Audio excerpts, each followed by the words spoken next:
जय हिंद दोस्तों, आप सभी का एक नए वीडियो में स्वागत है। आज हम यहाँ पे ज्ञान बिंदु जीएस एकेडमी के द्वारा जो तैयार किया गया है और इसमें जो बायोलॉजी का हमने पार्ट 1 यहाँ पे देखा था, चैप्टर 1 हम लोगों ने देख लिया था। आज हम इसी क्रम में इसका हम लोग यहाँ पे चैप्टर नंबर 2 देखेंगे, जो कि यहाँ पे बिट्टू झा सर के द्वारा तैयार किया गया और रसनानंद सर के द्वारा।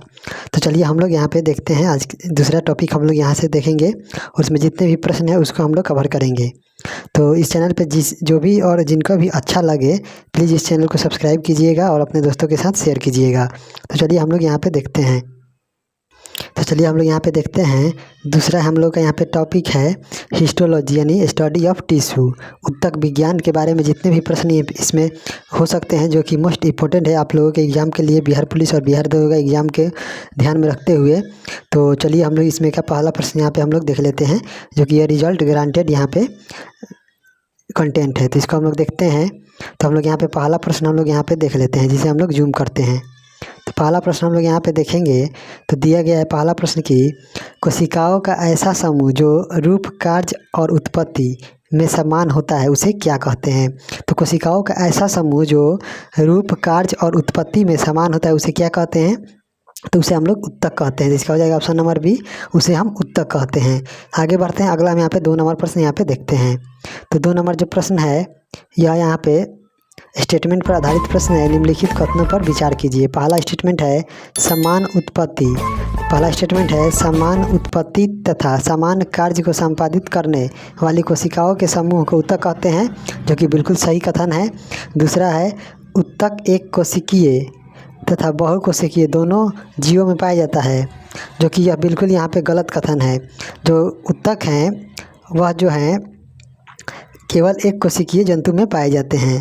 तो आगे हम लोग यहाँ पे देखेंगे यह गलत है। तीसरा है पादप और जंतु दोनों में ही उत्तक पाए जाते हैं, जो कि बिल्कुल सही है। इस प्रकार हम लोग यहाँ पे देखेंगे तो इसका हो जाएगा 1 और 3। तो इसका हम लोग यहाँ पे देखते हैं ऑप्शन, तो इसका हो जाएगा यहाँ पे ऑप्शन नंबर डी, 1 और 3 यहाँ पे सही है। आगे बढ़ते हैं। अगला हम यहाँ पे देखते हैं 3 नंबर प्रश्न। 3 नंबर हम लोग का प्रश्न यहाँ पे दिया गया है कि पौधों तथा जंतु दोनों की कोशिका जो है लगभग एक समान होती है, फिर दोनों के उत्तकों एक दूसरे में बिल्कुल अलग होते हैं क्योंकि।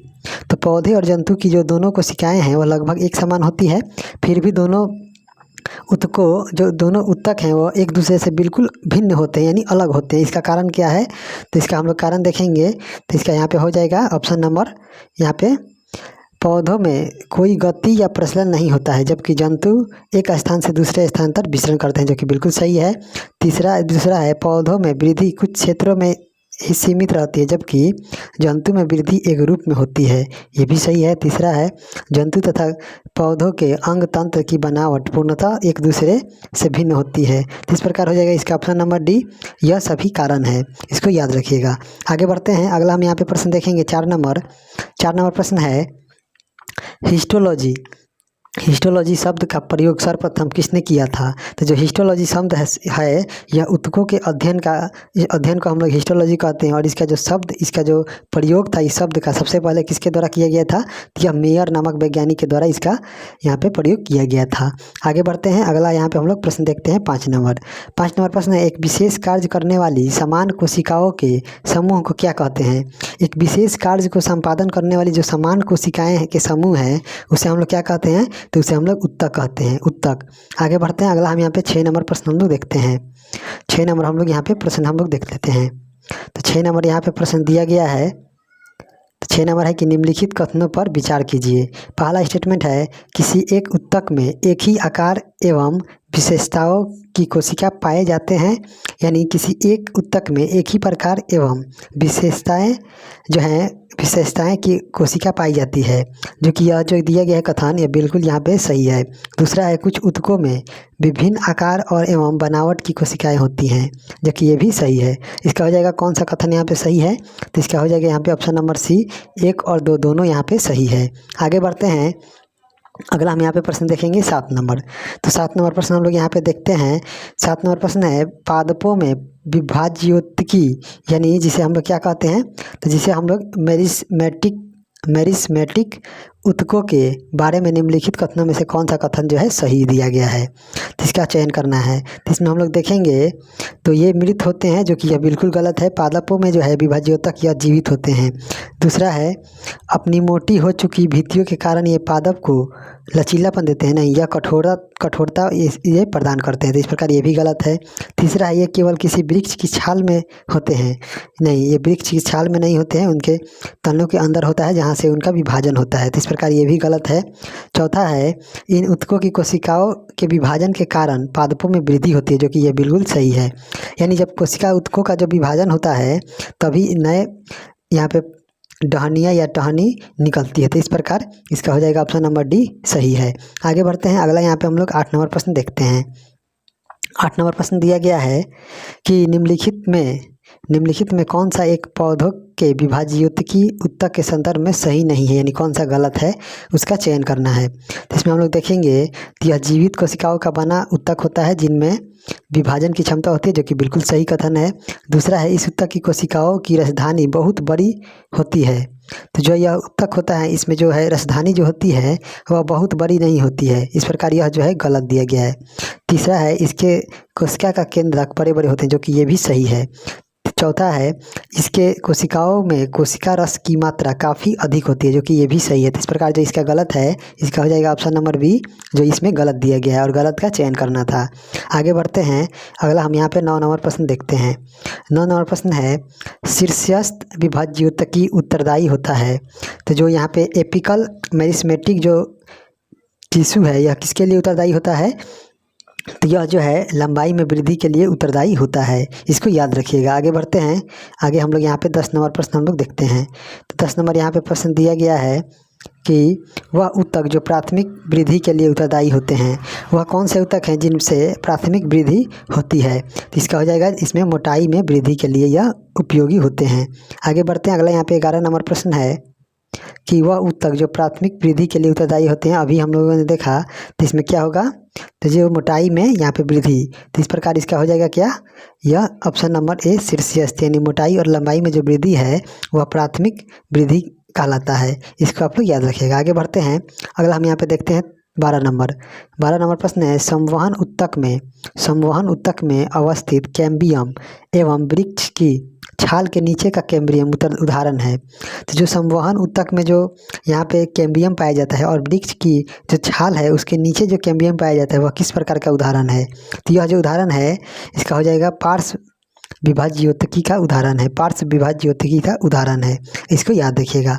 आगे बढ़ते हैं, अगला यहाँ पे 13 नंबर प्रश्न है वह ऊतक जो द्वितीयक वृद्धि के लिए उत्तरदायी है, तो द्वितीयक वृद्धि के लिए कौन सा ऊतक उत्तरदायी होता है, तो इसका हो जाएगा ऑप्शन नंबर यहाँ पे सी, कैम्बियम जो है यह द्वितीयक वृद्धि के लिए उत्तरदायी होता है। आगे बढ़ते हैं, अगला है 14 नंबर किसी पौधे के तने के घेरे को बढ़ाने के लिए निम्नलिखित में कौन सा ऊतक उत्तरदायी होता है, तो किसी पौधे के जो तना है उसके घेरे में जो है यह एक तना है और इसके घेरे में जो वृद्धि होता है इसके लिए कौन सा ऊतक यहाँ पे उत्तरदायी होता है, तो इसका हो जाएगा जो यहाँ पे पार्श्व विभाज्योतकी ऊतक है यह उत्तरदायी होता है। आगे बढ़ते हैं, अगला हम यहाँ पे देखेंगे 15 नंबर प्रश्न। तो 15 नंबर यहाँ पे प्रश्न दिया गया है कि निम्नलिखित कथनों पर विचार कीजिए।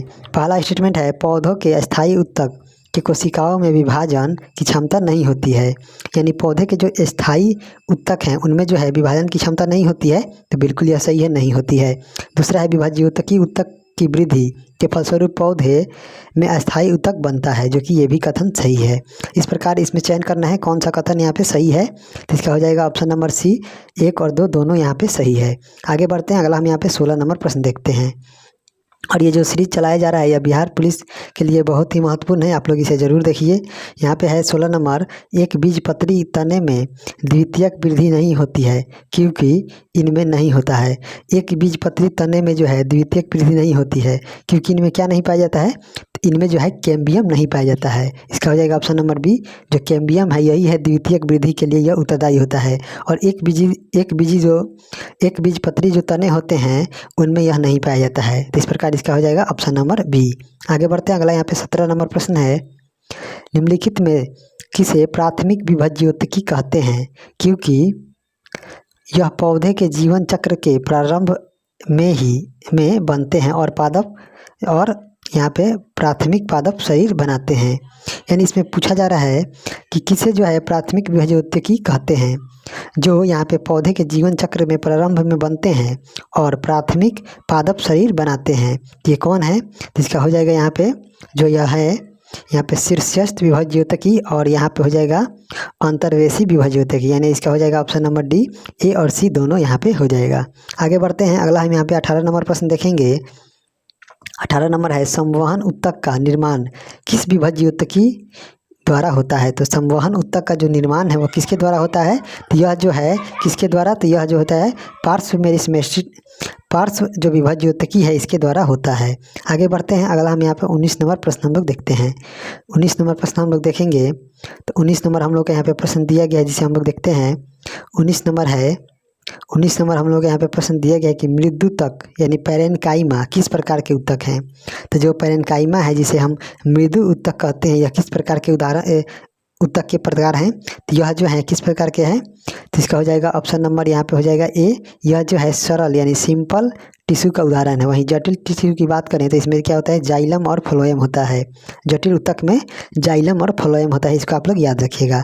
आगे बढ़ते हैं, अगला हम यहाँ पे 20 नंबर प्रश्न यहाँ पे देखेंगे। निम्नलिखित में किस ऊतक में जीवित कोशिका पाई जाती है? तो किस ऊतक में जो है जीवित कोशिका पाई जाती है? तो जीवित कोशिका जो है यह मृदु ऊतक और स्थूल कोण ऊतक में पाई जाती है। इस प्रकार इसका हो जाएगा ऑप्शन नंबर डी, ए और बी। वहीं जो यहाँ पे स्केलेनकाइमा है जिसे हम लोग दृढ़ ऊतक कहते हैं, इसमें जो है मृत कोशिका पाई जाती है। आगे बढ़ते हैं, अगला हम यहाँ पे 21 नंबर प्रश्न हम लोग देखते हैं। 21 नंबर है, मृदु ऊतक का मुख्य कार्य क्या है? जो यहाँ पे पैरेन्काइमा था उसका मुख्य कार्य क्या था? तो उसका जो मुख्य कार्य था भोज्य पदार्थ का संग्रह करना था। इसका मुख्य कार्य भोज्य पदार्थ का संग्रह करना था। आगे बढ़ते हैं, अगला हम यहाँ पे देखते हैं। अगला है 22 नंबर, वायु ऊतक यानी एरेन्काइमा किन पौधों में पाया जाता है? जो यहाँ पे एरेन्काइमा है यानी जो वायु ऊतक है यह किस प्रकार के पौधों में पाया जाता है? यह जो है हाइड्रोफाइटस पौधों में पाया जाता है। हाइड्रोफाइटस पौधे में जो जल में उगते हैं उनमें यह पाया जाता है। आगे बढ़ते हैं, अगला हम यहाँ पे देखते हैं 23 नंबर। 23 नंबर है, जलोदभिद निम्न में किसकी उपस्थिति के कारण जल में तैरते हैं? तो यह किसकी उपस्थिति के कारण जल में तैरते हैं? तो इसका हो जाएगा यहाँ पे ऑप्शन नंबर ए हो जाएगा वायु तक, यानी यहाँ पे एरेन्काइमा के द्वारा ही जो यहाँ पे जलोदभिद जो होते हैं वह जल में तैरते हैं। आगे बढ़ते हैं, अगला हम यहाँ पे देखते हैं 24 नंबर। 24 नंबर प्रश्न है, वह कौन सा ऊतक है जिसकी कोशिकाएं जीवित होती है? भित्ति सेलुलोज या यहाँ पे पेक्टिन की बनी होती है और कोनों पर अलिग्निन स्थूलन मिलते हैं। तो यह किस प्रकार का ऊतक का उदाहरण है? तो इसका हो जाएगा यह जो है कोलेनकाइमा का उदाहरण है। इसका हो जाएगा ऑप्शन नंबर सी, कोलेनकाइमा ऊतक का यह उदाहरण है। आगे बढ़ते हैं, अगला हम यहाँ पे देखेंगे 25 नंबर प्रश्न। 25 नंबर प्रश्न है, निम्नलिखित में कौन एक ऊतक केवल तरुण पौधों में पाया जाता है, बड़े बड़े वृक्षों में नहीं पाया जाता? तो वह कौन सा ऊतक है जो यहाँ पे नए नए पौधों में पाया जाता है? मैंने जो छोटे छोटे पौधे हैं उनमें पाया जाता है लेकिन बड़े बड़े वृक्षों में नहीं पाया जाता। तो इस प्रकार इसका जो हम देखेंगे, इसका जो स्थूल कोण जो ऊतक है यह केवल तरुण पौधों में पाया जाता है, बड़े बड़े पौधों में नहीं पाया जाता। इसको याद रखिएगा। आगे है यहाँ पे 26 नंबर, शाकीय द्विबीजपत्री पौधे जैसे यहाँ पे सूरजमुखी है, कद्दू है, इसको लचीलापन और दृढ़ता प्रदान करने वाला ऊतक क्या है? यानी सिंपल भाषा में कहा जाए तो यहाँ पे पौधों को जो है लचीलापन और दृढ़ता प्रदान करने वाला ऊतक कौन है? तो इसका हो जाएगा स्थूल कोण ऊतक, स्थूल कोण ऊतक। इसको याद रखिएगा। आगे बढ़ते हैं, अगला यहाँ पे 27 नंबर है, निम्नलिखित में कौन सा एक ऊतक जड़ में उपस्थित नहीं रहते हैं? तो जड़ में कौन सा ऊतक नहीं पाया जाता है? तो जड़ में जो है स्थूल कोण ऊतक जो है यह जड़ में नहीं पाया जाता है। आगे बढ़ते हैं, अगला यहाँ पे देखते हैं 28 नंबर। 28 नंबर प्रश्न है, निम्नलिखित में किस ऊतक के कोशिकाओं की भित्ति लिग्निन के कारण मोटी होती है? तो लिग्निन के कारण मोटी होती है किस ऊतक की कोशिकाएं? तो इसमें हम लोग देखेंगे तो यह जो है दृढ़ ऊतक, जो दृढ़ ऊतक है इसकी जो यहाँ पे कोशिका भित्ति है वह लिग्निन की बनी होती है और यह इसी के कारण मोटी होती है। इसको याद रखिएगा। आगे बढ़ते हैं, आगे हम लोग यहाँ पे 29 नंबर प्रश्न हम लोग देखेंगे। 29 नंबर प्रश्न है, पौधे के कुछ भाग मोड़ने पर बिना टूटे आसानी से मोड़े जा सकते हैं। कुछ भाग जैसे पत्ते तथा तने की इस नम्यता के कारण किसकी बहुतायत को माना जा सकता है? तो इसमें कौन सा ज़्यादा पाया जाता है जिसके कारण वह बिना टूटे पौधे के जो कुछ भाग हैं वह मोड़ने में मोड़े जा सकते हैं। तो इस प्रकार इसका हम लोग देखेंगे तो क्या होगा, तो इसका हो जाएगा स्क्लेन काइमा यानी दृढ़ ऊतक, यानी दृढ़ ऊतक। आगे बढ़ते हैं, अगला हम यहाँ पे देखते हैं 30 नंबर। 30 नंबर प्रश्न है, रेशे उत्पन्न करने वाले पौधे जैसे पटुआ में किस ऊतक की प्रचुरता होती है। तो जो यहाँ पे रेशेदार जो पौधे होते हैं उनमें कौन सा यहाँ पे ऊतक पाया जाता है प्रचुर मात्रा में, तो उनमें जो है यह दृढ़ ऊतक पाया जाता है, दृढ़ ऊतक, इसको याद रखिएगा। आगे बढ़ते हैं, अगला यहाँ पे 31 नंबर प्रश्न है कि फलों तथा बीजों का कठोर आवरण किस ऊतक के द्वारा तैयार होता है। तो फलों तथा बीजों का जो कठोर आवरण है वह किस ऊतक के द्वारा तैयार किया जाता है, तो यह जो है दृढ़ ऊतक के द्वारा तैयार किया जाता है, इसको याद रखिएगा। अगला है 32 नंबर, सुबेरिन नामक कार्बनिक पदार्थ जमा रहता है। तो जो सुबेरिन नामक कार्बनिक पदार्थ है वह कहाँ जमा होता है, तो यह जो जमा होता है कॉर्क कोशिका में जमा होता है, कॉर्क कोशिका में। आगे बढ़ते हैं, अगला यहाँ पे 33 नंबर हम लोग देखेंगे। 33 नंबर प्रश्न है, व्यापारिक कॉर्क किससे प्राप्त होता है। जो व्यापारिक कॉर्क है वह किसके द्वारा प्राप्त होता है, तो यह जो प्राप्त होता है हम लोगों को किसके द्वारा, तो यह कॉर्क कैम्ब्रियम से प्राप्त होता है। अगला है 34 नंबर, वाणिज्यिक मूल्य वाला कॉर्क किससे प्राप्त होता है। तो जो यहाँ पे वाणिज्यिक मूल्य वाला जो कमर्शियल जो यहाँ पे कॉर्क होता है वह किससे प्राप्त होता है, तो यह जो होता है क्वेकर्स सुबेर के द्वारा प्राप्त होता है। अगला यहाँ पे हम लोग 35 नंबर प्रश्न देखेंगे। तो 35 नंबर देखिए, मृदु ऊतक यानी पैरेन्काइमा की कोशिकाएं होती हैं। तो पैरेन्काइमा की जो कोशिकाएं होती है तो जीवित होती हैं और जीवित के साथ साथ क्या होती है, गोलाकार होती है, इसको ध्यान में रखिएगा, गोलाकार होती है। अगला यहाँ पे 36 नंबर प्रश्न है, दृढ़ कोशिका यानी स्क्लेरेन्काइमा में कौन सा गुण नहीं है, यानी इसमें से कौन सा जो गुण है वह दृढ़ कोशिका का नहीं है। तो इसमें हम लोग देखेंगे तो ये मृदु तक कोशिकाओं से निर्मित होते हैं, जो कि बिल्कुल सही है। दूसरा है इनकी भित्तियों में लिग्निन विद्यमान होता है, जो कि बिल्कुल सही है, इन्हीं के कारण यह मोटी दिखती है। और ये मृत और संकीर्ण अवकाश वाली होती है, जो कि ये भी सही है, यह मृत कोशिका की बनी होती है। और यहाँ पे है चौथा, इनकी कोशिकाएं बहुत लंबी और इनके सिरे नुकीले होते हैं, जो कि यह बिल्कुल गलत है, यह लंबे और नुकीले नहीं होते हैं। तो इस प्रकार इसका हो जाएगा ऑप्शन नंबर डी, जो यहाँ पे इसका गुणधर्म नहीं है। आगे बढ़ते हैं, अगला यहाँ पे 37 नंबर हम लोग प्रश्न देखते हैं। 37 नंबर है, निम्नलिखित में किस ऊतक की कोशिकाओं में अंतराणुविक जो यहाँ पे कोशिका स्थान है वह नहीं पाया जाता है, यानी इंटरसेलुलर जो स्पेस है वह किस प्रकार के ऊतक में नहीं पाया जाता है, इसको बताना है। तो यह हो जाएगा क्या, यहाँ पे हो जाएगा विभज्योतकी ऊतक और यहाँ पे दृढ़ ऊतक, इन दोनों में जो है यह नहीं पाया जाता है, यहाँ पे अंतराणुविक स्थान नहीं पाया जाता है। तो इस प्रकार इसका हो जाएगा ऑप्शन नंबर डी। आगे बढ़ते हैं, अगला यहाँ पे 38 नंबर। 38 नंबर यहाँ पे प्रश्न दिया गया है कि पौधे से प्राप्त होने वाले कॉर्क में कौन सी विशेषताएं नहीं होती है, कौन सी विशेषता नहीं है। तो ये विद्युत रोधी और उष्मारोधी होते हैं, जो कि बिल्कुल सही है। दूसरा है इसके कोशिकाओं में पर्याप्त मात्रा में जीव द्रव पाए जाते हैं। इनके जो कॉर्क हम लोग प्राप्त करते हैं पौधों से तो उनमें जो है जीव द्रव जो होता है यानी प्रोटोप्लाज्म जो होता है वह नहीं पाया जाता है, इस प्रकार यह जो है गलत है। इस प्रकार इसका हो जाएगा यहाँ पे ऑप्शन नंबर बी। आगे बढ़ते हैं, अगला हम यहाँ पे प्रश्न देखते हैं। अगला हम लोग का यहाँ पे प्रश्न दिया गया है 39 नंबर, इसे हम लोग यहाँ पे देखेंगे। तो 39 नंबर हम लोग के यहाँ पे प्रश्न दिया गया है, जिसे हम लोग देखते हैं बिलामेन की आवश्यकता होती है। तो जो बिलामेन है इसकी आवश्यकता किस लिए होती है, तो इसकी जो आवश्यकता है वह नमी को अवशोषण करने के लिए इसका उपयोग किया जाता है। अगर यहाँ पे हम लोग 40 नंबर देखेंगे, किस प्रकार के जड़ में बिलामेन नामक आर्द्रताग्राही स्पंजी ऊतक पाया जाता है। तो किस प्रकार के जड़ में पाया जाता है, तो यह जो पाया जाता है अधिपादप यानी एपीफाइटिक जो यहाँ पे मूल है, यानी एपीफाइटिक जो यहाँ पे रूट हैं उनमें यह पाया जाता है, इसको याद रखिएगा। अगला 41 नंबर, आर्किड में बिलामेन ऊतक पाया जाता है। तो आर्किड में बिलामेन ऊतक कहाँ पाया जाता है, तो जो आर्किड है इसमें जो पाया जाता है यह रूट में यानी मूलों में पाया जाता है। आगे बढ़ते हैं, अगला यहाँ पे है 42 नंबर। 42 नंबर प्रश्न है, पौधों का सबसे बाहरी स्तर या छिलका को क्या कहते हैं। तो पौधों की सबसे बाहरी स्तर या छिलका को हम लोग क्या कहते हैं, तो इसे क्या कहते हैं, तो इसे हम लोग अधिचर्मी यानी एपिडर्मिस कहते हैं, एपिडर्मिस। आगे बढ़ते हैं, अगला यहाँ पे है 43 नंबर, शुष्क स्थानों पर पाए जाने वाले जो यहाँ पे पौधे के एपिडर्मिस में कौन सी परत होती है जो पौधों में जल हानि को रोकता है। जो यहाँ पे पौधों में शुष्क स्थानों में जो पाए जाने वाले जो पौधे होते हैं उनके एपिडर्मिस में एक परत पाई जाती है जो पौधों में जो है जल हानि को रोकता है। तो यह कौन सी परत पाई जाती है इसको बताना है। तो इसमें जो परत है उसका नाम है सुबेरिन। सुबेरिन परत जो है यह जो शुष्क स्थान पर पौधे उगते हैं उनके एपिडर्मिस में पाया जाता है जो जल हानि को रोकता है। अगला यहाँ पे 44 नंबर, त्वचाजन यानी डर्मेटोजेन उत्तक शीर्षस्थ विभज्योतकी से बनता है। यह निम्नांकित में किस में विकसित होता है? तो किस में विकसित होता है? डर्मेटोजेन। तो यह जो होता है हम लोग देखेंगे तो यह जो उत्पन्न होता है यह एपिडर्मिस में यानी बाह्य त्वचा में उत्पन्न होता है, इसको याद रखिएगा। अगला यहाँ पे 45 नंबर प्रश्न है।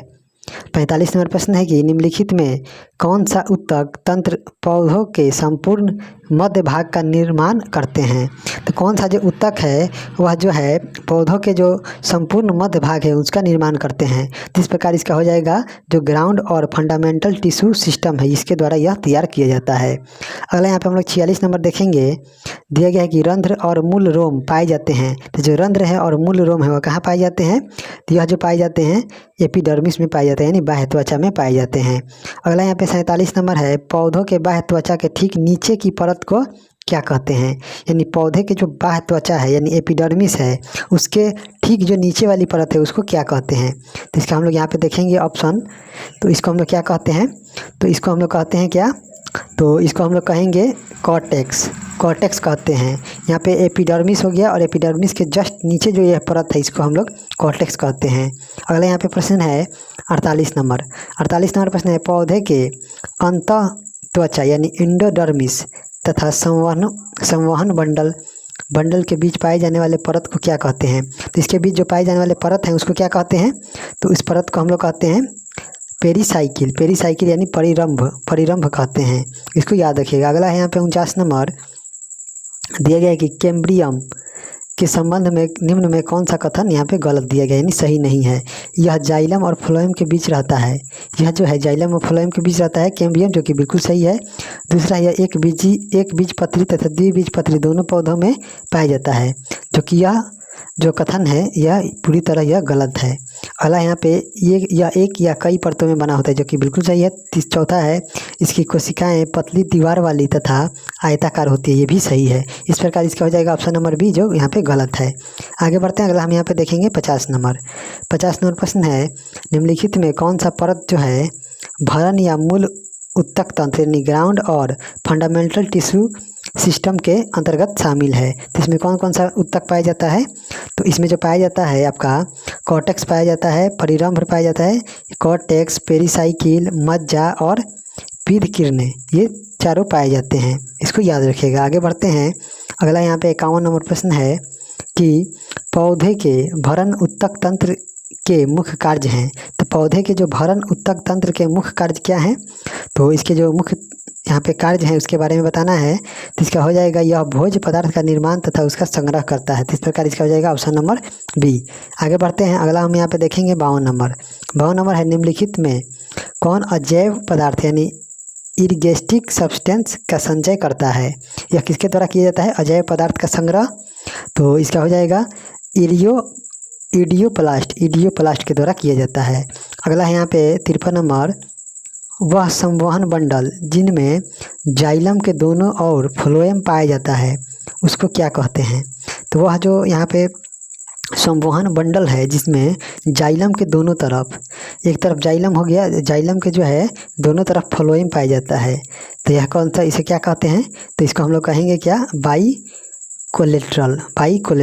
आगे बढ़ते हैं। अगला हम यहाँ पे देखेंगे 54 नंबर। 54 नंबर प्रश्न है, और ये संवहन बंडल यानी रेडिकल वेस्कुलर बंडल कहाँ पाए जाते हैं? तो जो रेडियल जो यहाँ पे वेस्कुलर जो बंडल हैं वह किस में पाए जाते हैं? तो यह जो होते हैं एक बीजपत्री पौधों के जड़ों में यह पाया जाता है। आगे बढ़ते हैं। अगला यहाँ पे हम लोग 55 नंबर देखते हैं, पौधों के स्टील परत में शामिल होते हैं। तो पौधे की जो स्टील परत है इसमें क्या क्या शामिल होता है? इसको हम लोग यहाँ पे देखते हैं। इसका हम लोग यहाँ पे ऑप्शन देखेंगे तो इसका हो जाएगा यहाँ पे क्या? तो इस प्रकार हम लोग देखेंगे तो इसका हो जाएगा ऑप्शन नंबर, इसका हो जाएगा यहाँ पे ऑप्शन नंबर सी हो जाएगा, परिरंभ, संवहन पुल और मज्जा यानी पीत, यह तीनों इसमें पाए जाते हैं। अगला यहाँ पे प्रश्न है 56 नंबर कि एक वृक्ष की आयु का पता किसके द्वारा लगाया जा सकता है। तो वृक्ष की जो आयु है उसका जो पता है वह वार्षिक वलय की गिनती करके हम लोग लगा सकते हैं। आगे बढ़ते हैं, अगला हम यहाँ पे देखते हैं। अगला है यहाँ पे 57 नंबर, वार्षिक वलय या वृद्धि वलय में शामिल होते हैं। तो यह किस में शामिल होते हैं, तो इसका हो जाएगा जो यह शामिल होते हैं वसंत काष्ठ और शरद काष्ठ दोनों इसमें शामिल होते हैं, यानी स्प्रिंग वुड और ऑटोमन वुड्स ये दोनों शामिल होते हैं। अगला यहाँ पे 58 नंबर, निम्नलिखित में किसकी सक्रियता के कारण वृद्धि वलय बनती है। तो किसकी सक्रियता के कारण जो है वृद्धि वलय बनता है, तो यह जो बनता है किसकी सक्रियता के कारण, तो अंतरंभीय एधा की उपस्थिति के कारण यह बनता है। आगे बढ़ते हैं, अगला यहाँ पे है 59 नंबर, एक वृक्ष के पुराने तने के अनुप्रस्थ काट में 50 वार्षिक वलय मिलते हैं तो वृक्ष की आयु होगी। तो यह वृक्ष की जो आयु होगी, जितनी ही वार्षिक वलय मिलेंगे उतना ही वर्ष के उसकी आयु होगी। तो इस प्रकार इसका हो जाएगा 50 वर्ष इसकी आयु होगी। अगला यहाँ पे हम लोग प्रश्न देखेंगे 60 नंबर, समुद्र के किनारे उगने वाले वृक्षों में वार्षिक वलय नहीं होते हैं क्योंकि, तो समुद्र के जो किनारे जो उगते हैं पौधे उनमें वार्षिक वलय नहीं पाया जाता है। ये इसका कारण क्या है, इसके बारे में बताना है। तो इसका कारण है स्पष्ट जलवायुवीय विभिन्नता नहीं होती है। तो इस प्रकार इसका हो जाएगा ऑप्शन नंबर डी। आगे बढ़ते हैं, अगला यहाँ पे है 61 नंबर। 61 नंबर दिया गया है, पुराने पेड़ को जब काटा जाता है तो बीच का केंद्रीय भाग जो मजबूत, घना और गहरे कत्थई रंग का होता है उसे क्या कहते हैं। तो उसे हम लोग क्या कहते हैं, तो उसको जो कहा जाता है हृदय यानी हार्डवुड, हृदय काष्ठ, ड्यूरामेन और सालिल, ये तीनों नाम उसको दिए गए हैं। तो इस प्रकार इसका हो जाएगा ऑप्शन नंबर डी, इनमें से सभी। अगला यहाँ पे 62 नंबर प्रश्न है। 62 नंबर प्रश्न दिया गया कि निम्नलिखित कथनों पर विचार कीजिए। पहला है हृदय काष्ठ के सभी कोशिकाएं मृत होती हैं। तो हृदय काष्ठ की जो सभी कोशिकाएं होती है वह जो है क्या होती है, मृत होती हैं। तो इसका आप लोग कमेंट करके ज़रूर दीजिएगा, इसका हमको आंसर में डाउट है तो इसलिए हम इस प्रश्न को यहाँ पे छोड़ते हैं। अगला हम यहाँ पे देखते हैं 63 नंबर। 63 नंबर हम लोग यहाँ पे प्रश्न हम लोग देख लेते हैं। तो 63 नंबर हम लोग का यहाँ पे प्रश्न दिया गया है, जो कि यहाँ पे दिया गया है कि यदि सन 2000 में एक वृक्ष के साइन बोर्ड की कील भूमि से 7 फीट ऊंची लगाई गई, सन 2021 में यह कील कितनी ऊंची होगी यदि वृक्ष प्रति वर्ष 5 इंच लंबाई बढ़ता है।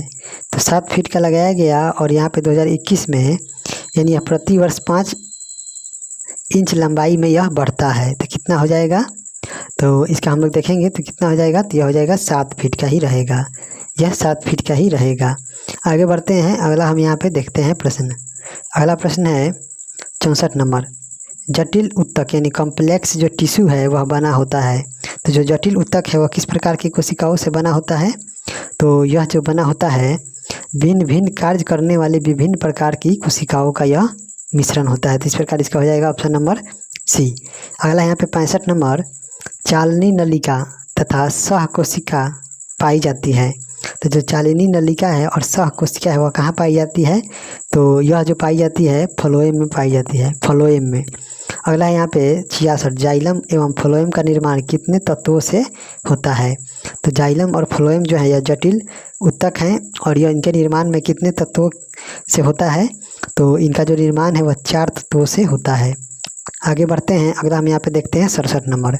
67 नंबर है, संवहन ऊतक का निर्माण किससे होता है। तो जो संवहन ऊतक है इसका जो निर्माण है यह किससे होता है, तो इसका निर्माण जो है पार्श्व विभाज्योतकी से होता है। इसका हो जाएगा ऑप्शन नंबर बी, पार्श्व विभाज्योतकी से।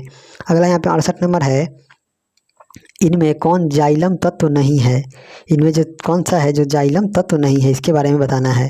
तो जाइलम तत्व जो है यहाँ पे ट्रेकियाइड्स हैं, वेसल्स है और यहाँ पे वुड फाइबर हैं, जबकि यहाँ पे जो सीव ट्यूब है यह यहाँ पे फ्लोएम है। इस प्रकार इसका हो जाएगा ऑप्शन नंबर सी। आगे बढ़ते हैं, अगला यहाँ पे है 69 नंबर, फ्लोएम का एक परिपक्व चालनी नलिका वाहिका से भिन्न होती हैं। किस प्रकार भिन्न होती हैं, यह जो भिन्न होती हैं क्रियात्मक केंद्रक के अभाव में यह भिन्न होती है। इस प्रकार से ऑप्शन नंबर सी।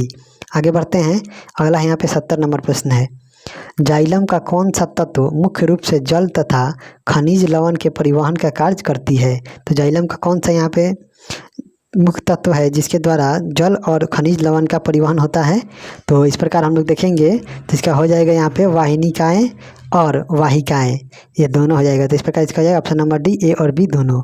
आगे यहाँ पे प्रश्न है 71 नंबर, जाइलम का कौन सा तत्व जीवित कोशिकाओं का बना होता है? तो यह जो जाइलम का जो भाग है जो जीवित कोशिकाओं से बना होता है यह है जाइलम मृदुतक, जाइलम मृदुतक। अगला यहाँ पे 72 नंबर, फ्लोएम का कौन सा तत्व जो है वह मृत कोशिका से बना होता है? तो जो फ्लोएम है उसका जो तत्व है वह कौन सा है जो मृत कोशिका से बना होता है? जिसका हम लोग यहाँ पे ऑप्शन देखते हैं। तो फ्लोएम का कौन सा भाग है जो मृत कोशिका से बना होता है? तो जो यहाँ पे फ्लोएम का जो भाग है जो मृत कोशिका से बना होता है ये हो जाएगा बास्ट तंतु, बास्ट जो फाइबर है यह बना होता है। अगला 73 नंबर, फ्लोएम का कौन सा तत्व जो है मुख्यतः भोज्य पदार्थ के संवहन में भाग लेता है? तो फ्लोएम का कौन सा भाग है जो मुख्य रूप से भोज्य पदार्थ के संवहन में भाग लेता है? तो यह जो लेता है चालनी नलिका लेता है, चालनी नलिका। आगे बढ़ते हैं, अगला यहाँ पे है 74 नंबर। 74 नंबर है, चालनी नलिकाओं में भोज्य पदार्थों का संग्रह में मदद कौन करता है? यह कौन मदद करता है? चालनी नलिकाओं में भोज्य पदार्थ के संवहन में कौन मदद करता है? तो यह जो मदद करता है कौन करता है? तो इसका हो जाएगा जो सहकोशिका है, जो यहाँ पे जो सहकोशिका है उसके द्वारा इसमें मदद किया जाता है। अगला यहाँ पे 75 नंबर प्रश्न है। 75 नंबर है, फ्लोएम का कौन सा तत्व फ्लोएम उत्तक को यांत्रिक सहायता प्रदान करता है? तो फ्लोएम का कौन सा तत्व है जो फ्लोएम उत्तक को यांत्रिक सहायता प्रदान करता है? तो यांत्रिक सहायता जो प्रदान करता है इसका हो जाएगा जो फ्लोएम फाइबर है, जो फ्लोएम तंतु है उसके द्वारा यह सहायता प्रदान किया जाता है, यांत्रिक सहायता। अगला यहाँ पे है 76 नंबर, फ्लोएम उत्तक में चालनी पट्टी पाई जाती है। तो जो फ्लोएम उत्तक है उसमें चालनी पट्टी कहाँ पाई जाती है? तो यह जो चालनी जो होती है यह दो चालनी नलिकाओं के बीच यह पाई जाती है चालनी पट्टी, इसको याद रखिएगा। आगे हम बढ़ देंगे, 77 नंबर प्रश्न है, पौधों में जो फ्लोएम है वह मुख्यतः उत्तरदायी होते हैं। तो पौधों में जो फ्लोएम है वह मुख्यतः उत्तरदायी होते हैं किसके लिए?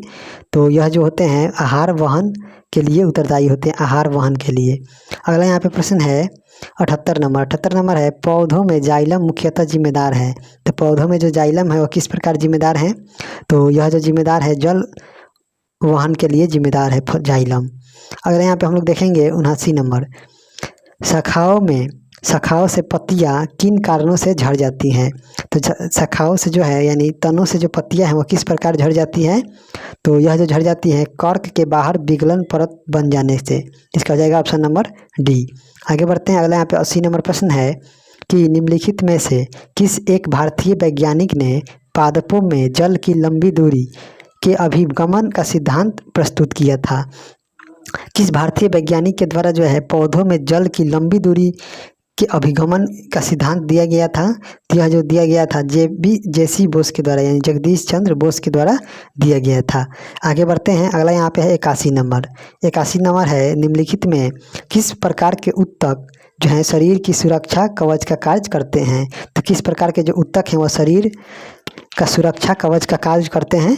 तो इसका हम लोग देखेंगे तो क्या हो जाएगा? तो हो जाएगा उपकला यानी एपिथेलियम जो उत्तक है यह जो है शरीर की सुरक्षा कवच के रूप में कार्य करते हैं। आगे बढ़ते हैं, अगला हम यहाँ पे देखते हैं 82 नंबर प्रश्न है और इसमें हम लोगों ने टोटल 100 प्लस यहाँ पे प्रश्न इसमें शामिल किए गए हैं। तो 82 नंबर हम लोग देखेंगे, निम्नलिखित में कौन सा उत्तक जो है घाव भरने में सहायक होता है? तो घाव को भरने में कौन सा उत्तक सहायक होता है पौधों में? तो इसका हो जाएगा क्या, जो यहाँ पे उपकला उत्तक है यानी एपिथेलियमी जो टिश्यू है इसके द्वारा ही घाव भरने में सहायता किया जाता है। अगला यहाँ पे 83 नंबर प्रश्न हम लोग देखेंगे, दिया गया है कि निम्नलिखित में से कौन सा उत्तक लार ग्रंथि तथा श्वेत ग्रंथि में पाई जाती है? तो कौन सा जो उत्तक है वह लार ग्रंथि और श्वेत ग्रंथि दोनों में पाई जाती है? तो इस प्रकार हम लोग देखेंगे तो इसका हो जाएगा जो क्यूबोइडल एपिथेलियमी जो उत्तक है वह लार ग्रंथि और श्वेत ग्रंथि दोनों में पाई जाती है, इसको याद रखिए जो कि मोस्ट इंपॉर्टेंट यह प्रश्न है। आगे यहाँ पे है 84 नंबर, अंगों को विसरण यानी डिफ्यूजन, सेक्रेशन तथा अवशोषण में मदद करने वाला उत्तक है। तो अंगों को विसरण और यहाँ पे सेक्रेशन और एब्जॉर्प्शन करने में मदद करने वाला जो उत्तक है उसका नाम बताना है, तो ये हो जाएगा एपिथेलियमी उत्तक, इसको याद रखिएगा। आगे यहाँ पे बढ़ते हैं, अगला यहाँ पे है 85 नंबर, त्वचा की बाहरी सतह निर्मित होती है। तो जो त्वचा की बाहरी सतह है वह किससे निर्मित होती है इसके बारे में बताना है। तो यह जो है स्तरीय जो सल्की जो यहाँ पे एपिथेलियम है इससे यह निर्मित होती है, इसको याद रखिएगा। आगे बढ़ते हैं, अगला यहाँ पे 86 नंबर। 86 नंबर है, निम्नलिखित में किस एपिथेलियम ऊतक कोशिकाओं में रस्साकुन यानी माइक्रोविलाई तथा सीलिया पाए जाते हैं। किस प्रकार के जो एपिथेलियम ऊतक हैं उनकी कोशिकाओं में जो है माइक्रोविलाई और सीलिया पाए जाते हैं। तो किस प्रकार के हैं वो एपिथेलियमी ऊतक? तो इसका हो जाएगा यहाँ पे स्तंभकार, जो स्तंभाकार जो है उनमें यह माइक्रोविलाई और सीलिया पाए जाते हैं, इसको याद रखिएगा।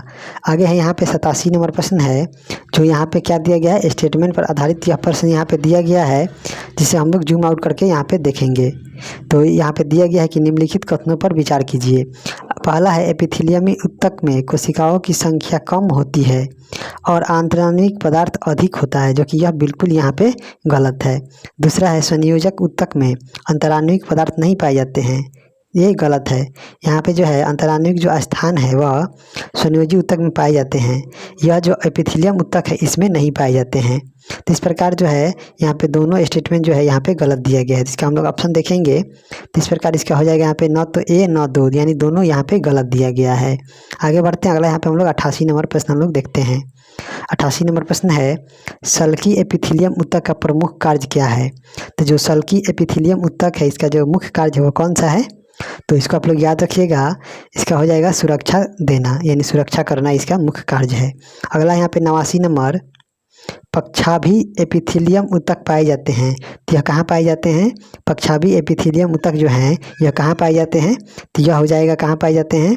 तो यह जो है ट्रेकिया और गर्भाशय में पाए जाते हैं, इसको याद रखिएगा। आगे बढ़ते हैं, अगला यहाँ पे 90 नंबर प्रश्न हम लोग देखते हैं। तो 90 नंबर हम लोग यहाँ पे प्रश्न देखेंगे। दिया गया 90 नंबर प्रश्न है कि निम्नलिखित में कौन ऊतक त्वचा एवं मांसपेशियों तथा दो मांसपेशियों को जोड़ने का कार्य करता है? तो दो मांसपेशियों को जोड़ने का कार्य जो है यहाँ पे बोन टू बोन जो है लिगामेंट जोड़ता है, और यहाँ पे हो जाएगा क्या, मस्कुलर टू यहाँ पे MBT यानी बोन टू यहाँ पे मस्कुलर जो है यह जोड़ता है क्या, टेंडन। तो इस प्रकार हम लोग यहाँ पे देखेंगे तो बोन टू बोन यहाँ पे कहा जा रहा है तो लिगामेंट जोड़ेगा। तो लिगामेंट को हम लोग हिंदी में क्या कहते हैं? तो लिगामेंट को हिंदी में कहा जाता है एरियोलर, इसका हो जाएगा ऑप्शन नंबर ए, एरियोलर। आगे बढ़ते हैं, अगला यहाँ पे है 91 नंबर, मोटापा निम्न में किसकी अधिकता के कारण होता है? तो जो मोटापा है वह किसकी अधिकता के कारण होता है? तो जो मोटापा है यह वसा ऊतक की अधिकता के कारण होता है। अगला यहाँ पे है 92 नंबर, निम्नलिखित में से कौन एक शरीर को गर्म रखने हेतु उत्तरदायी होता है? तो यह जो उत्तरदायी होता है वसामय ऊतक जो है यह शरीर को गर्म रखने में मदद करता है। आगे बढ़ते हैं, अगला हम लोग यहाँ पे प्रश्न देखेंगे 93 नंबर, ऊँट का कुबर किस ऊतक का बना होता है? जो ऊँट है उसका जो कुबर है वह किस ऊतक का बना होता है? तो यह जो बना होता है वसामय ऊतक का बना होता है, फैटी एसिड का बना होता है। आगे यहाँ पे है 94 नंबर, निम्नलिखित में किस ऊतक की कोशिकाओं में वसा की बूंदें भरी रहती है? तो किस ऊतक की कोशिकाओं में जो है यहाँ पे वसा की जो बूंदें हैं वह भरी रहती है। तो इस प्रकार इसका हो जाएगा जो वसा संयोजी ऊतक है यानी एडिपोज टिश्यू है, इसमें यह होता है।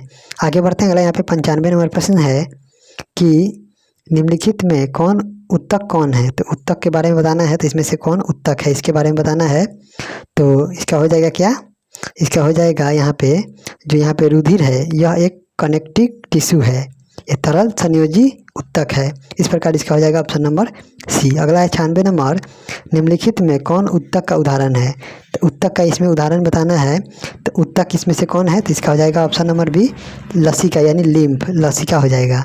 अगला यहाँ पे प्रश्न है 97 नंबर, 97 नंबर दिया गया कि निम्नलिखित में कौन संयोजी ऊतक है? तो संयोजी ऊतक इसमें से क्या हो जाएगा, अस्थि भी है, उपास्थि भी है और लिगामेंट, यानी तीनों इनमें से सभी। अगला 98 नंबर कि निम्नलिखित में से कौन एक शरीर को गर्म रखने हेतु उत्तरदायी होता है? तो इसका हो जाएगा ऑप्शन नंबर सी, वसामय जो ऊतक है यह शरीर को गर्म रखने के हेतु उत्तरदायी होता है। आगे बढ़ते हैं, अगला यहाँ पे है 99 नंबर। 99 नंबर हम लोग यहाँ पे प्रश्न देखेंगे, श्वेत फाइबर या येलो फाइबर पाए जाते हैं। जो वाइट फाइबर हैं और येलो फाइबर हैं यानी श्वेत तंतु और पीला तंतु किस में पाया जाता है? तो यह जो पाया जाता है तरल उत्तक में पाया जाता है, तरल उत्तक में। अगला यहाँ पे 100 नंबर प्रश्न है, कॉन्ड्रिन नामक प्रोटीन कहाँ पाई जाती है? तो जो कॉन्ड्रिन नामक जो प्रोटीन है यह उपास्थि में पाई जाती है, उपास्थि में, इसको याद रखिएगा।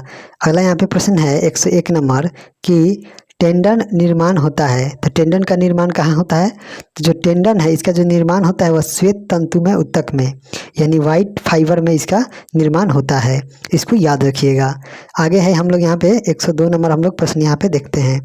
तो 102 नंबर हम लोग यहाँ पे प्रश्न दिया गया है कि लीगामेंट का निर्माण कहाँ होता है? हम लोगों ने देखा कि यहाँ पर टेंडन का जो निर्माण है वह वाइट फाइबर में होता है, वहीं लीगामेंट का जो निर्माण है, तो लीगामेंट का जो निर्माण है यह येलो फाइबर में होता है, यानी ऑप्शन नंबर बी। इस दोनों को ध्यान में रखिएगा। आगे बढ़ते हैं। अगला यहाँ पे 103 नंबर कि टेंडन तथा फिलामेंट टेंडन तथा लीगामेंट किस प्रकार के उत्तक हैं? टेंडन तथा जो लीगामेंट है यह किस प्रकार के उत्तक हैं? तो यह जो है संयोजी उत्तक के उदाहरण है। अगला यहाँ पे है 104 नंबर। 104 नंबर हम लोग यहाँ पे प्रश्न देखेंगे।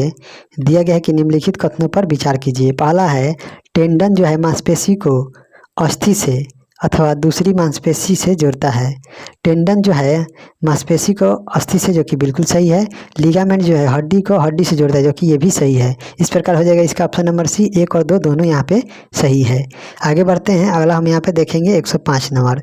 105 नंबर है, सेबेसियस ग्रंथियाँ कहाँ पाई जाती हैं? जो सेबेसियस जो यहाँ पे ग्रंथियाँ हैं वह कहाँ पाई जाती है? तो यह जो पाई जाती हैं स्तनियों की त्वचा के डर्मिस में। स्तनियों की जो त्वचा है, यानी जो यहाँ पे मैमेलियन की जो त्वचा है उसके डर्मिस जो होता है, एपिडर्मिस के नीचे वाला भाग, उसी में पाई जाती है। अगला यहाँ पे 106 नंबर है कि लेक्राइमल ग्रंथिया का स्राव करती है। जो लेक्राइमल ग्रंथिया है यह ग्रंथि का स्राव कौन करती है? तो यह किस प्रकार स्राव करती है? तो इसका हो जाएगा यहाँ पे आंसू का यह स्राव करती है। अगला 107 नंबर, किस उत्तक से तलवे, खुर और सींग बने होते हैं? तो किस उत्तक के द्वारा बने होते हैं? यह तलवे और खुर और सींग, तो यह जो बने होते हैं इसका हो जाएगा काइटिन। काइटिन के उत्तक से बने होते हैं। अगला यहाँ पे हम लोग 108 नंबर देखेंगे। 108 नंबर है, ऑस्टियोब्लास्ट नामक कोशिका उपस्थित होती है। जो ऑस्टियोब्लास्ट है यह एक प्रकार की कोशिका है और यह कहाँ उपस्थित होता है? तो यह जो उपस्थित होता है अस्थि में यह पाया जाता है। अगला यहाँ पे 109 नंबर, कॉन्डियोब्लास्ट नामक कोशिका कहाँ पाई जाती है? तो कॉन्डियो जो ब्लास्ट है यह कोशिका कहाँ पाई जाती है? तो यह जो कोशिका है यह उपास्थि में पाई जाती है, उपास्थि में। इसको याद रखिएगा दोनों को। अगला यहाँ पे प्रश्न है 110 नंबर। 110 नंबर प्रश्न है कि मास्ट कोशिकाएं पाई जाती हैं। तो जो मास्ट यहाँ पे सेल है वह कहाँ पाई जाती है? तो यह जो पाई जाती है यहाँ पे संयोजी उत्तक में यह पाई जाती है, इसको याद रखिए। अगला यहाँ पे है, एरियोलर उत्तक में पाए जाने वाले जो यहाँ पे कोशिका हैं उनमें कौन रुधिर वाहिनियों को फैलाने के लिए प्रोटीन हिस्टामिन जो है स्रावित करता है? तो यह कौन स्रावित करता है? तो इसका हो जाएगा जो मास्ट सेल है यह स्रावित करती है, इसको ध्यान में रखिएगा। आगे बढ़ते हैं। अगला हम यहाँ पे प्रश्न देखते हैं। अगला यहाँ पे हम लोग 112 नंबर हम लोग प्रश्न यहाँ पे देखेंगे। तो 112 नंबर प्रश्न हम लोगों का यहाँ पे दिया गया है कि निम्नलिखित में कौन प्लीहा, यकृत तथा अस्थि मज्जा में पाया जाता है? तो कौन जो है यहाँ पे प्लीहा में स्प्लीन, लीवर और यहाँ पे बोन मैरो में पाया जाता है? तो इस प्रकार हम लोग देखेंगे। तो इसका हो जाएगा जो यहाँ पे जालवत जो संयोजी उत्तक है, यानी जो तरल संयोजी उत्तक है यह पाया जाता है। अगला यहाँ पे 113 नंबर है, मनुष्य की त्वचा सबसे मोटी होती है। तो कहाँ पर जो है मनुष्य की जो त्वचा है वह सबसे मोटी होती है? तो इसका हो जाएगा यहाँ पे ऑप्शन नंबर इसका हो जाएगा बी, जो तलवा की जो यहाँ पे त्वचा है वह मोटी होती है। अगला यहाँ पे 114 नंबर हम लोग देखेंगे। दिया गया है कि मनुष्य की त्वचा सबसे पतली होती है। तो जो मनुष्य की जो त्वचा है वह सबसे पतली कहाँ होती है? तो आँखों की पलक पर होती है। इसका हो जाएगा ऑप्शन नंबर सी, आँखों की पलक पर, इसको याद रखिएगा। अगला यहाँ पे है 115 नंबर, वृद्धावस्था में त्वचा में झुर्रियाँ पड़ जाती है, इसका कारण है? तो त्वचा में वृद्धावस्था में जो है त्वचा उसमें झुर्रियाँ पड़ जाती है, इसका कारण क्या है? तो इसका जो कारण है चर्म में जो है वसा उत्तक की कमी हो जाती है, इसके कारण ही यह होता है। आगे बढ़ते हैं। अगला यहाँ पे हम लोग देखते हैं 116 नंबर। 116 नंबर प्रश्न है कि नाभि रज्जु यानी अम्बाइलिकल कॉर्ड है। जो नाभि रज्जु है यह क्या है? तो नाभि रज्जु जो है यह किस प्रकार का है? तो यह जो है भ्रूणीय संयोजी उत्तक है। यह जो है इम्ब्रायो कनेक्टिव टिश्यू है, एम्ब्रायो कनेक्टिव टिश्यू है। अगला यहाँ पे 117 नंबर हैवर्सियन तंत्र पाया जाता है किस में? तो जो हैवर्सियन तंत्र है यह किस में पाया जाता है? तो यह जो पाया जाता है यहाँ पे स्तनियों की अस्थियों में, यानी जो मैमल हैं इनकी जो है स्तनपायी जो होते हैं उनकी अस्थियों में जो है हैवर्सियन सिस्टम पाया जाता है। इसको ध्यान में रखिएगा। अगला यहाँ पे है 118 नंबर। हिस्टामिन एक प्रकार का प्रोटीन है जो भाग लेती है। तो हिस्टामिन एक प्रकार का जो प्रोटीन है यह किस में भाग लेता है? तो यह जो भाग लेता है एलर्जी प्रतिक्रियाओं में भाग लेता है। इसका हो जाएगा ऑप्शन नंबर बी। अगला है यहाँ पे 119 नंबर प्रश्न है कि कोलेजन फाइबर शरीर में पाए जाने वाले कुल प्रोटीन का, जो कोलेजन फाइबर है वह शरीर में पाए जाने वाले कुल प्रोटीन का कितना होता है? तो यह जो होता है 1/3 भाग होता है कोलेजन। इसको याद रखिएगा। अगला है संयोजी उत्तक का अधिकांश प्रोटीन है। तो संयोजी उत्तक का जो है अधिकांश प्रोटीन किसका होता है? तो संयोजी उत्तक का जो अधिकांश प्रोटीन है यह जो होता है कोलेजन का होता है, कोलेजन। इसको याद रखिएगा। आगे बढ़ते हैं। अगले यहाँ पे 121 नंबर प्रश्न है कि बाह्य कर्ण में पाए जाने वाले अंतः कंकाल होता है। तो बाह्य कर्ण में यानी बाह्य कान में जो पाए जाने वाले जो अंतः कंकाल है वह किस प्रकार के होते हैं? तो यह जो होते हैं उपास्थि के बने होते हैं।